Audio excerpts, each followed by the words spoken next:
What's up, guys? Welcome back to another episode of Behind the Facade. I am your host, Gavin J. Gallagher, and on this podcast I explore the mental and emotional game often playing out subconsciously both in your mind and the mind of everyone else in the real estate or property investment market. The key to success in this game is to master your mindset and behaviour, to take control of your thoughts, your emotions, and most importantly, your ego. Welcome to the show. Alright guys, today's episode is coming to you after a short break, and I know it is not usual for me to take a break.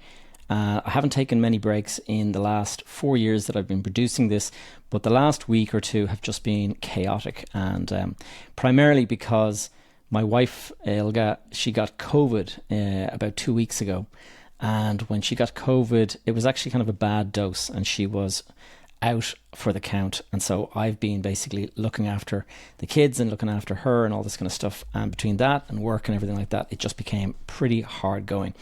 And so today I'm recording this on the 31st of August, the last day of the year, the last day of the month of August, and it's in this past few days I've actually celebrated my 52nd birthday. And my son Dominic celebrated his 4th birthday. Yes, we share our birthdays. We have the very same birthday. And those of you who've been listening for a long time will maybe recall back in August 2020, this is around the time that the podcast actually began, I had the birth, Ilga had Dominic in the hospital during COVID and all that, and I recorded an episode a couple of days later mentioning it and stuff like that. So anyway, this week celebrating my son's birthday, my birthday, and there's also another celebration, and I'm very, very proud, and I don't mind sharing it here. It's a bit of a gushing father kind of thing, but my daughter Ashley, who is my second eldest daughter, she just got her leaving cert results in the last couple of days, and to all of our astonishment, including hers, she scored 625 points, which those of you who are listening and who are not familiar with the Irish state exams, she got basically A's in every single subject, the highest marks possible in every subject, and you can't get a higher score than 625. So it's been really, shocking to us all. We knew that she was going to do well, but we didn't have any idea she was going to do that well. And so it's been a crazy 2 weeks. I needed the break, to be honest. And I kind of figured to myself, look, I've been putting these out on a weekly basis for the past 4 years. I don't think I've missed more than one episode or two in that period of time, and therefore I deserve a break. And so guys, cut me some slack. I hope you don't mind that I took a bit of a break from it. I thought what I'll do in the middle of all this, break and stuff like that, I thought to myself, you know what, why don't I shake up the format just a little bit and introduce a couple of changes, and I'll be revealing those over the next couple of days. But those of you who are watching on YouTube, where I'm producing this and putting it out as the Behind the Facade podcast channel, you'll notice that I have a slightly new format, and I have new artwork and all sorts of stuff, and it's nice to be able to kind of play around with some of these things as I'm showing off right now while I'm speaking to you. But what I'm going to be doing today is I'm going to be talking about some of the the lessons and some of the wisdom that I have picked up in my 52 years, 52 trips around the sun, as we like to say. But before I get into the episode, what I'm going to actually do is I just want to let you know about the fact that I'm kicking off a new intake of my accelerator. That is the mentoring program that I have. And on the first Saturday of October, that's the 5th of October, we'll be having an in-person event. And what I normally do in these in-person events is I welcome in the new members of the intake. And so you have about a month to sort of sign up and become part of that new intake. And what we'll be doing on the 5th of October, we'll be networking with the existing members of the accelerator, the mastermind. And I usually do kind of a planning workshop, and I do usually bring in a guest speaker to talk about some aspect of property investment, stuff like that. And one thing I will say about this little network that I've created is that it's a really great network. And I don't mean that as in I'm bragging about my network. It's just I really, really enjoy working with the guys and the girls that are involved in this program. And yesterday we had a call, and my client Greg told us that he was going off that evening to pop the question to his girlfriend Siobhan, And we got a message in the WhatsApp chat that we have that she said yes. And so big celebrations to Greg and Siobhan. Congratulations, guys. I wanted to get that in there. And this little kind of community that I've built up, I'm really proud of it, and I'm really pleased at the way it's kind of growing. And so if you'd like to become part of this, if you are, we'll say, a contractor or somebody who owns their own business, or perhaps you're a time poor executive working in a company and you would like the idea of building some sort of portfolio that it has a robust passive income that could support you stepping back from the full-time slog that you find yourself in. I know most of the guys that I'm speaking to, they enjoy what they do, but they recognize that at some point in the future, they'd like to kind of ease back a little bit, and not for the income to ease back at the same time. And therefore, that's what property allows you. It allows you to maintain that income, but also to free up a little bit of your time. It's not so time demanding. It does have its challenges for sure, but it's not as demanding as some jobs can be. So if you're interested, do reach out to me. I'm going to put a link down below if you'd like to book a call with me. We'll discuss whether or not you're a good fit for the program. And so now, guys, back to the show. So me turning 52, it has given me a lot of perspective. I've been thinking about this a lot, and I always, at the end of every year, right before my birthday, I usually sit down quietly in front of a journal and I start kind of writing things down and stuff like that. And I've been doing exactly that. And I've been thinking about, I'm now 30 years in the real estate sector. I'm 30 years in business, we'll say.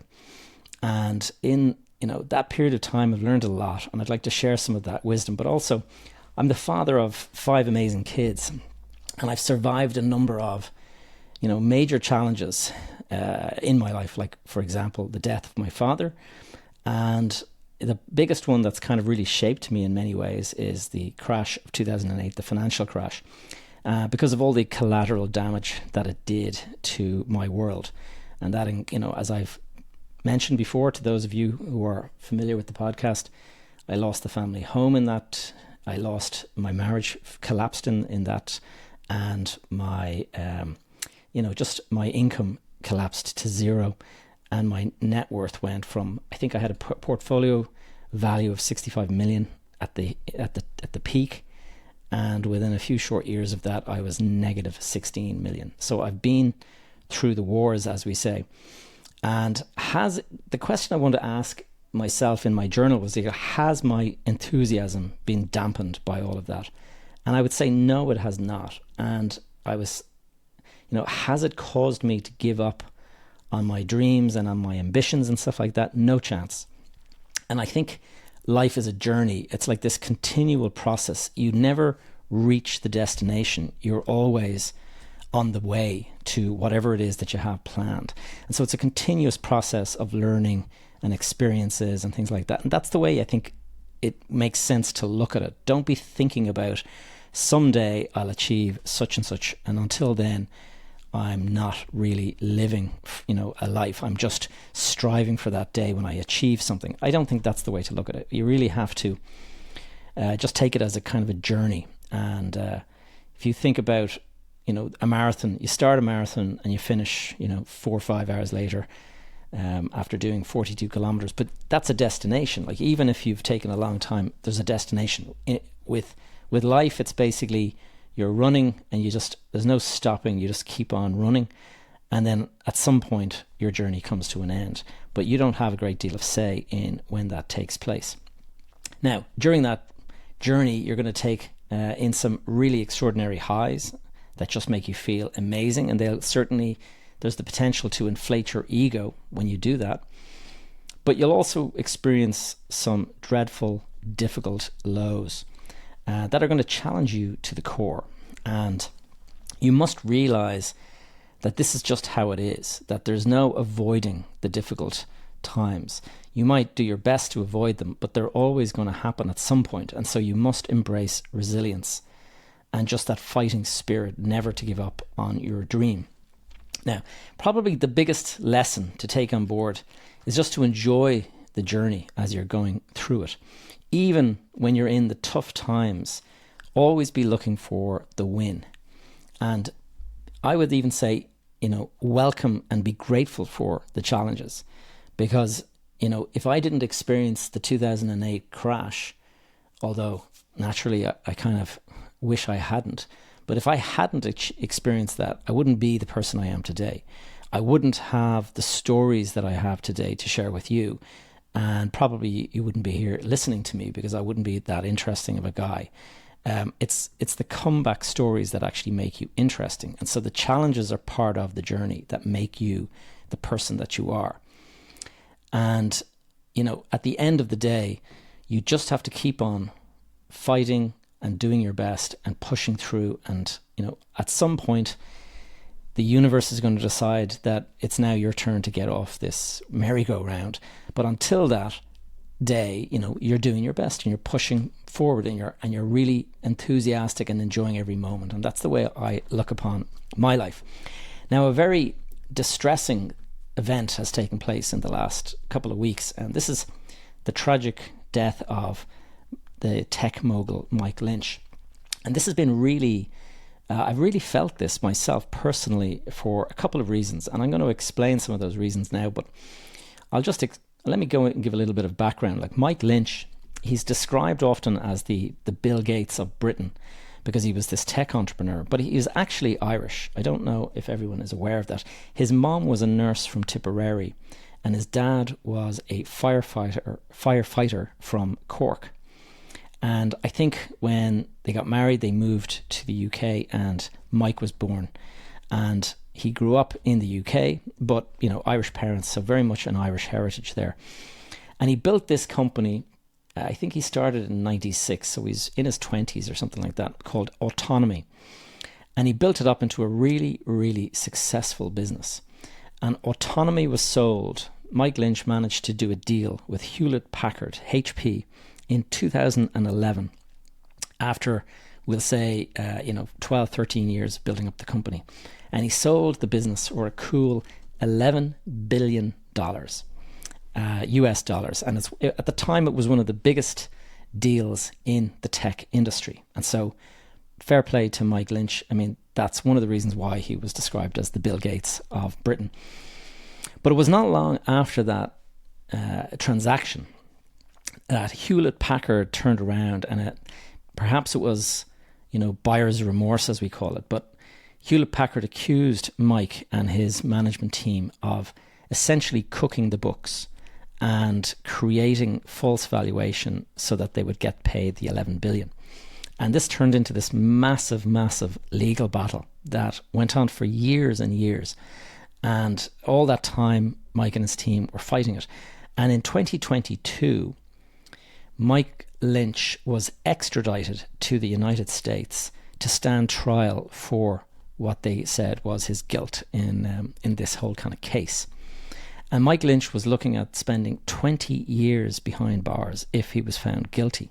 So this was a major, major disruption in his life, clearly, but also he was looking at spending the best part of the rest of his life in jail. And so can you imagine the stress that would have brought? And in March of this year, 2024, he was found not guilty on all counts, and he walked out of the court a free man. Now, so you can imagine having spent nearly 2 years fighting for this, and then you come out of it exonerated, you completely walk free. So you can imagine the guy is thinking to himself, wow, I've just been acquitted. I was looking at 20 years. This is a reason. If there was ever a reason to celebrate, this is a reason to celebrate. I think we'd all agree on that. And so he took his family and the team that were involved in the legal case on a extended holiday aboard his big luxury yacht. Now, he sold the company for 11 billion, so the guy's a billionaire, a very wealthy man. And he owned this huge, huge yacht called the Bayesian.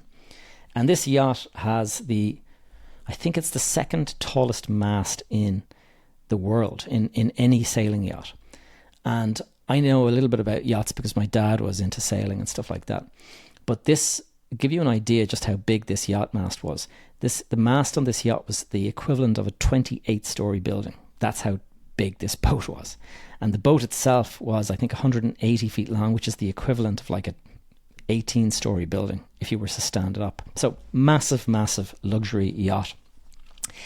And as I'm sure all of you, if not, unless you've been living in a cave, you've all heard the tragedy that happened just about 2 weeks ago on the 19th of August, in the middle of the night.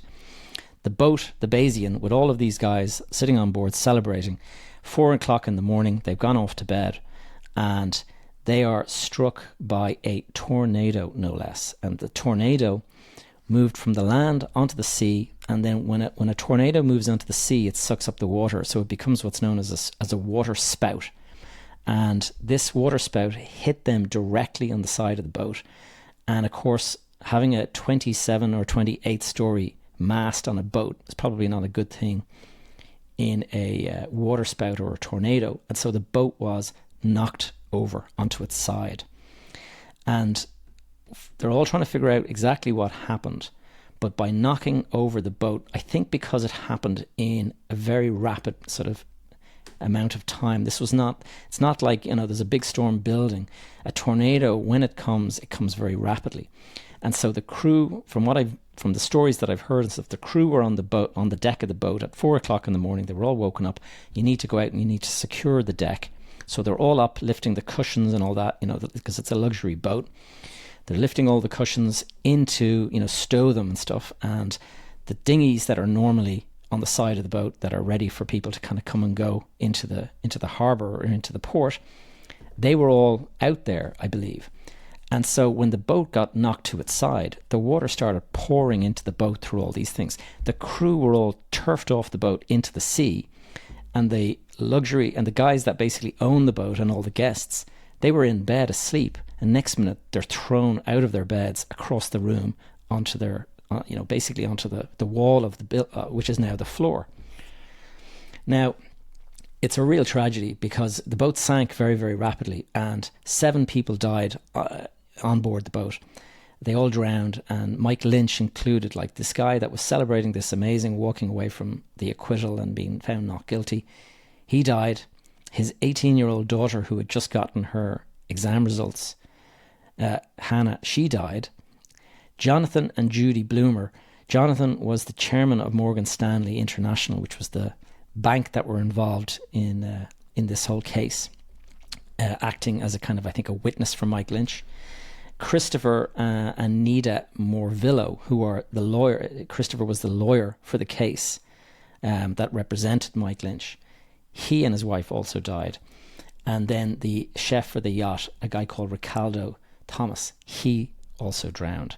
And one of the reasons, I don't want to be dark and depressing and stuff like that, there's actually some positivity in this story, but I'm going to go a little bit deep for a few minutes just to explain why it has affected me so much.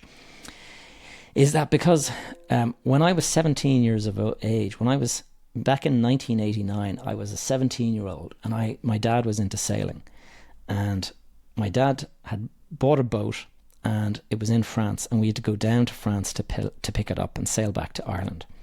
And so we flew down, my dad and myself, and a couple of guys that were friendly with him that said that they'd come on the trip. We got onto this boat and we set sail, and the guy that was one of the guys in the crew, he said that he could read, or that he understood French. And so he was listening to the weather report in French, and he kind of translated it as, everything's fine, it's going to be a bit breezy but should be fine, and let's go.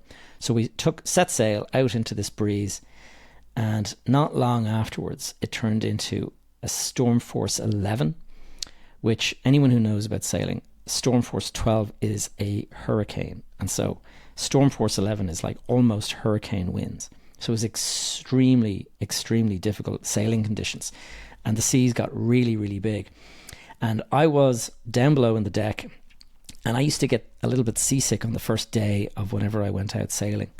And so what I would do is I would always go down into the cabin, and I would wedge myself. There was a very narrow kind of a cabin, and I would wedge myself between the bed and this wall so that I could basically keep myself from being bounced around in the waves to kind of keep myself from getting seasick. So I was wedged when I heard the guys up on the deck that were actually on the watch, and they basically just shouted, "Jesus!" hang on, lads, something of that nature. The next minute we heard this big bang and the boat was knocked completely on its side. And this huge wave washed over the whole boat and turned us essentially upside down. And I was in the bed, and next minute I'm watching, because I'm wedged, I'm not moving anywhere, I'm just watching.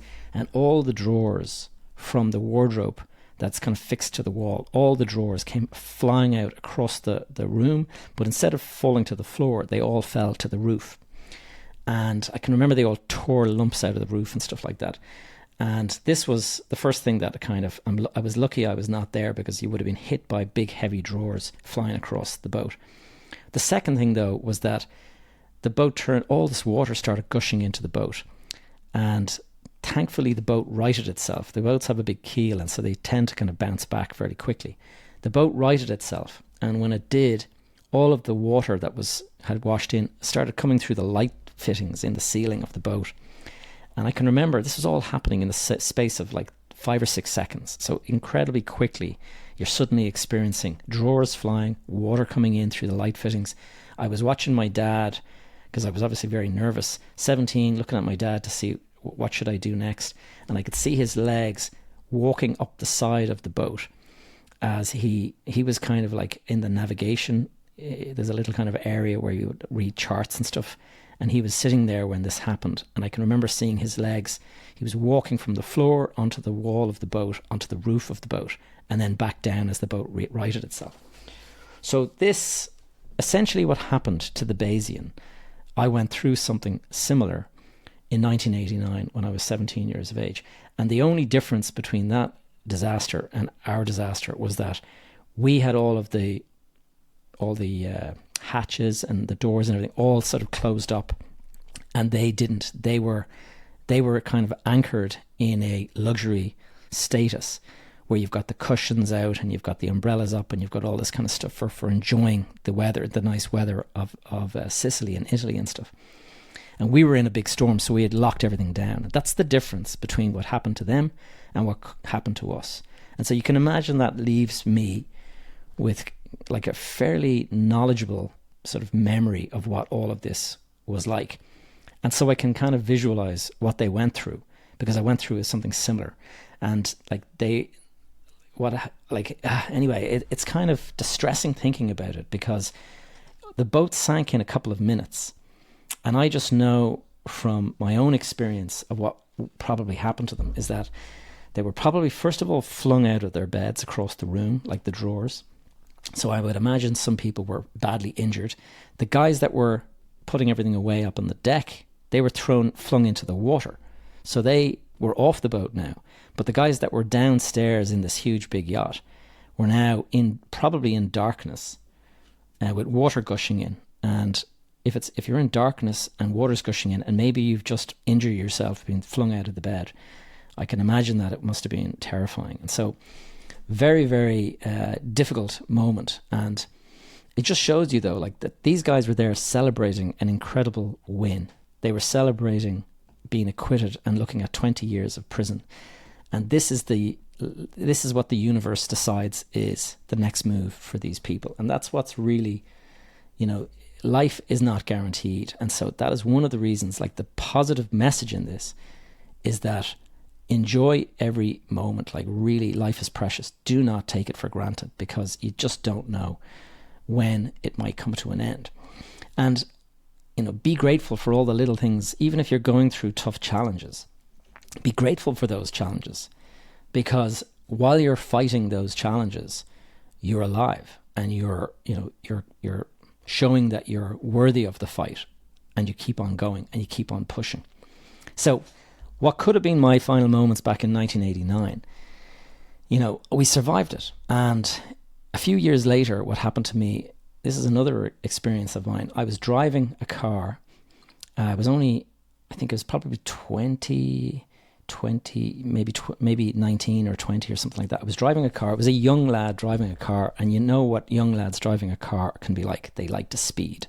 And I was coming home late one night from a nightclub. 3 guys in the back, one in the front, one of my friends. And we were driving along, and sure enough, let's see how fast the car can go down this hill. We were driving down the hill. I remember seeing the speedometer hit 90 miles per hour when suddenly the wheels on the left side of the car started to, lose control, and the car started to kind of drift sideways at 90 miles an hour. And I can remember thinking, oh Jesus, what's happening here? And turning the wheel, trying to kind of like correct it, but the wheels having no effect. And suddenly we're drifting sideways down the road at 90 miles an hour. And these stories that you hear like every weekend or every other weekend, like there's some tragedy of so many boys like hit a tree and all died and stuff like that. Like that is essentially what was about to happen in this case. And I can remember as we're drifting at 90 miles an hour towards a wall was coming at me really, really quickly. And I can remember thinking, oh my God, we're going to hit this wall. And I had the wheel fully locked to the right and my foot firmly planted on the brakes, and yet we were just continuing to go straight ahead. And time slows down in these moments. And I can remember, even though we're moving very quickly towards a wall, time slowed down sufficiently for me to remember my dad giving me some advice, telling me, if you're ever driving the car with your foot on the brakes and you're not getting any traction, take your foot off the brake. And so in that split second, I took my foot off the brake, which is completely counterintuitive. I did that, and sure enough, next minute I hear all the gravel under the wheels of the tires hitting the bottom of the car as suddenly we got traction again. And as we're only a meter or two away from this wall coming at speed, suddenly, bang, we're boomerang like out across in the opposite direction away from the wall, spinning, doing like 360s all the way down this road. And the car came to a rest. I think we did like 2 360s. The car came to a rest in the middle of the road, not a scratch. And that was the moment. That was I was kind of freaked out by it, as you can imagine. But that was like a moment when I was near death. That's the second time that I experienced a near death. And I'd actually experienced something else before. I had been in a fire. I had started a fire. I was playing with matches. Not a good idea. But when you're a teenager, you do all these stupid things. I think I was maybe 16 years of age, and I was playing with a Zippo lighter, and the lighter fluid caught fire basically, and ended up spreading throughout the carpet and the curtains and the bed covers and everything. And in the process of throwing all that stuff out of the window to try to prevent the house going on fire, I got badly burnt my hands and my face and stuff like that. And so that was a fairly difficult moment, and I can remember panicking at the time.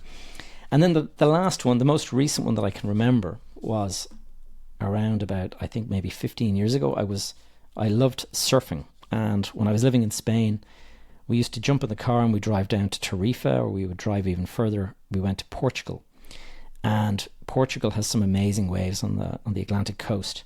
And so got into the water with my surfboard, paddled out into these big, big waves. And I can remember falling off the board, having a bit of a wipeout. And when I was under the water, the leash that ties your ankle to the board, that wrapped around my ankle and then the board got pulled away from me by the wave. And so it got really, really tight. And it's like an elastic band or a bungee. It just became so tight that I couldn't actually free my legs from it. And so I was under the water and my legs are pinned together. And I can remember trying to swim with my arms, but your arms are just not enough to kind of get you back up. And so I was held down for 2 waves. And I can remember it was only when I had this like moment, I felt like at my breath, I was on my last breath. And I can remember just thinking to myself, geez, I got to go do something about this. So I pulled the leash towards me, and it freed up my ankles enough that I could actually get out, and I got up. And I came to the surface just as I was about to inhale a big mouthful of water.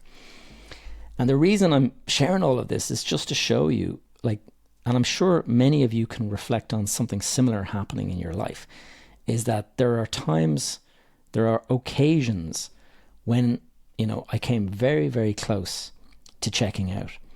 And, the universe intervened and I got another chance. And I fully intend to enjoy every moment that I've been given. And yes, I have struggles. Yes, I have challenges. But I ask myself every day, could it be worse?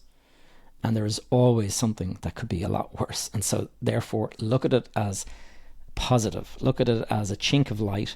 Look for the lesson. And I kind of strongly believe now that everything happens for a reason. And, life is precious. Don't take anything for granted. Now, one of the benefits of being a father quite late in life, I was 48 when my son Dominic was born. And one of the great things about that, one of the celebrations that I have, is that I get to live life, experience life vicariously through my son's eyes and all of my children's eyes. So Dominic was 4 the other day, and I turned 52. And for me, a birthday is nothing. It's like, it passes by. But for him, it's a big, huge deal. And it's a great reminder just that, to experience the joy of life and watching him play and discovering stuff and stuff like that. And so the lesson is stay curious and playful, like enjoy the moment, enjoy those moments that you get. And having older kids also gives me a different perspective. And I look at my daughter, Ashley, like she got an amazing result in her leaving cert. And you might kind of think to yourself, well, that's it. She's sorted now. Like there's nothing, she's made it. But sure enough, like I got nowhere near that level of points. Like I was not an academic person, so I don't know where she gets it from, I'll be honest. But it was a very proud moment for me. But no sooner did she get these 625 points and she celebrated for a few hours. And next minute she's on the phone to me saying, Dad, like, what am I going to do? Like, I've just realized that I think I'm going to have enough points to get into Galway University for medicine, but I don't have enough points to get into the Dublin colleges to do medicine. Because the way it works for medicine is that it's your points of your leaving cert, but it's also, you have to get this other thing called the HPAT, which is kind of some sort of an aptitude test. Very difficult one. And she had done that, but she had never really focused too much on it because she kind of thought that the leaving cert was what she wanted to focus on.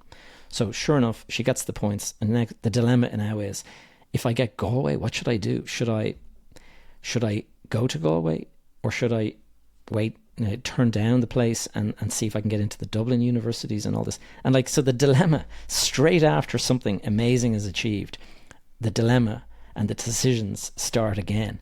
And so in the end now, she's accepted, she's going to go to Galway and she's going to head off and do medicine there. And, it's really exciting for her. But 2 days ago, we didn't know whether she was going to be accepted. And now we know she's been accepted and she's decided to take the place. And now we have to go and figure out accommodation for her for the next couple of years in Galway. And so it's amazing how life deals these cards to you. And it's really, really, I'm delighted that she's going to head off and do that. But it is kind of daunting, leaving your family and friends. Like she's only 18 years of age and she's lived at home her whole life, and then all of a sudden off to the other side of the country. And so it's interesting. What is the lesson in that particular case? I think the lesson is, no matter what age you are, life always presents you with dilemmas and decisions that can alter the path that perhaps you had thought you were going to take. And so, like in my case, I studied architecture, and then soon after I graduated, I realized that it's not for me, and I'm going to get into property. And when I decided to get into property, it was suddenly really, really rewarding for me. And I made a lot of money very, very quickly. In rapid succession, I made several million. And I can remember thinking, whoa, like architecture, I was earning like pennies, and now I've got millions in the bank. And then sure enough, 2008 came along. And next minute you're dealt a new hand. And now your new hand is that you're going to have to deal with extraordinary difficulties with the banks and all that. So you're always being dealt a new hand, and you've just got to try and play it to the best you can. And so my advice to both my daughter and to anyone listening is just like follow your passion and be open to where life takes you. Like don't have fixed views about what's going to happen, because things always change. And then the final lesson is that it is never too late to start again.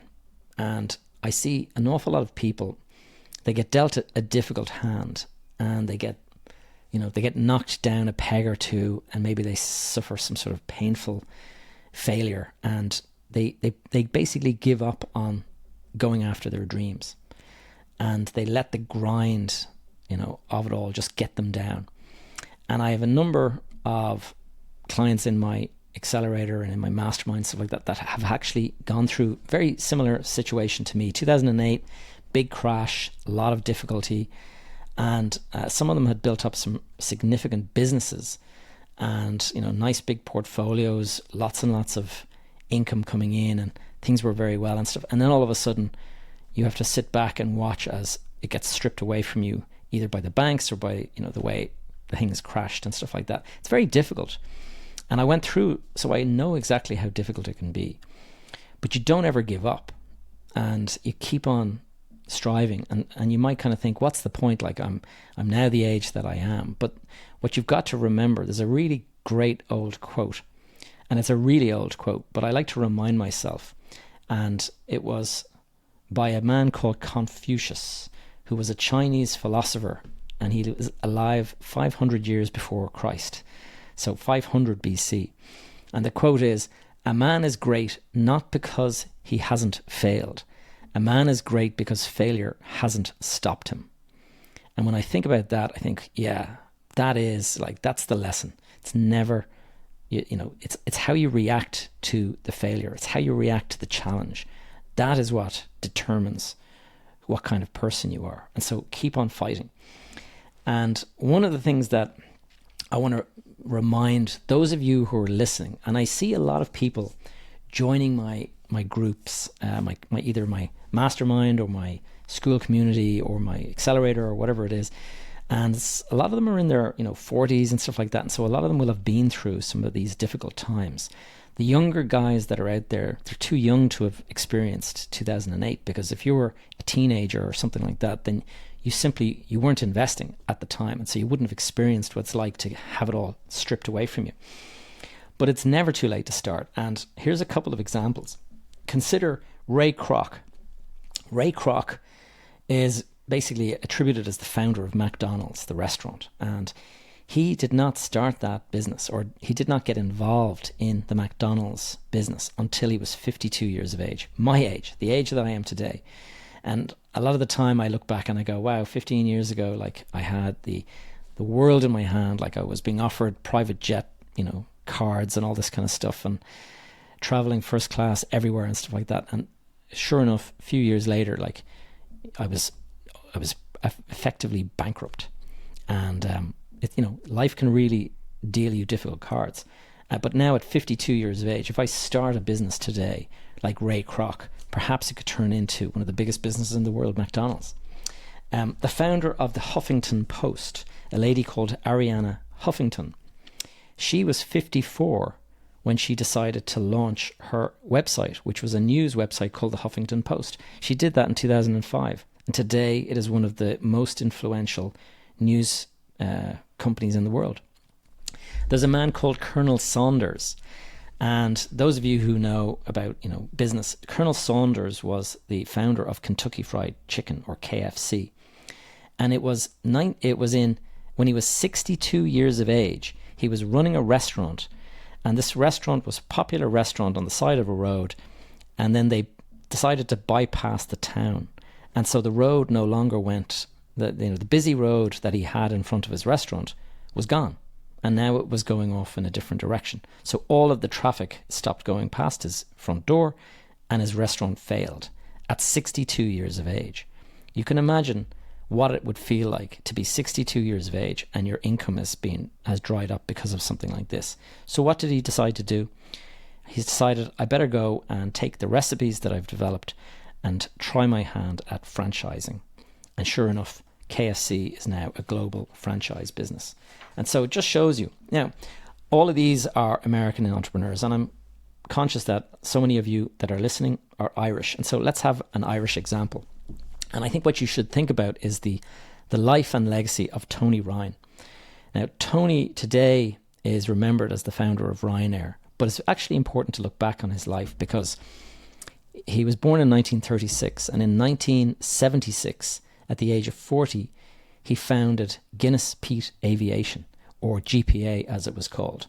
And I can remember when I was growing up, I was actually in school with his kids, and he was a real swashbuckling he was the big kind of business guy that was doing really, really well. And he built up this business, GPA, to the largest aircraft leasing business in the world, from little old Ireland in the 1980s to the biggest airline leasing company in the world. And then, in the middle of trying to launch an IPO to kind of take the business forward, and he was about to become one of the wealthiest men in the world, or certainly in Ireland, the thing failed, and that was it. The business failed, and in the end, he had to sell the business for a fraction of its value to General Electric. And he was a broken man. Tony Ryan was in deep, deep trouble. He had banks coming after him for millions because he had borrowed money to put into the shares of GPA, thinking he was going to become a billionaire and all this kind of stuff. And sure enough, he was in extreme struggle and difficulty. And as a little side hustle, while GPA was doing really, really well, he had started this little side hustle called Ryanair. And Ryanair, he thought, this little airline that would run back and forth to the UK. And it wasn't really going places. It was competing against Aer Lingus, didn't really stand a chance. And sure enough, the business was kind of on its knees with Aer Lingus running rings around it and making life very difficult. And at 58 years of age, Michael Leary was appointed by Tony Ryan as the CEO to basically try to turn the business around, try to make it work, because it was the only asset that he had left after all of this failure and all of these difficult times and stuff. And sure enough, Michael O'Leary turned it into one of the largest and most profitable airlines in the world. Now, whatever your views on Ryanair are, it's a remarkable story, and it's just remarkable how he was able to do that in his basically in his 60s was when he started to enjoy success from Ryanair. And Tony Ryan died from cancer in 2007, a billionaire. He was 71 years of age, but what a legacy that he left. And so, guys, in conclusion, it's been a winding kind of a episode, and if you're still listening, I appreciate you listening in here. But I want you, thank you for joining me on this birthday reflection episode that I'm doing. Some of these life's lessons and wisdom of 52 years on rolling around the sun. And I hope you agree with me in my philosophy that age is just a number. It's really your whole attitude that determines what age you are. It's not what's the old saying? It's not the number of years, it's the number in your life, it's the amount of life in your years. And so I would suggest that you all embrace the journey and look out for those little lessons. And until next week, keep striving for those dreams of yours. And guys, I'll catch you next week. Thank you for tuning in to another episode of Behind the Facade. If you enjoyed the show or found it in any way useful, could I ask you to please take a moment to leave a review on iTunes or Spotify, as this really helps the podcast reach more people. If you have any questions or topics you'd like me to cover in future episodes, please connect with me via my school community. You'll find a link in the show notes. And lastly, you can stay up to date with all of my content and projects that I'm working on by signing up for my weekly newsletter. You'll find a link in the show notes below. That's all for now. See you back here, same time next week.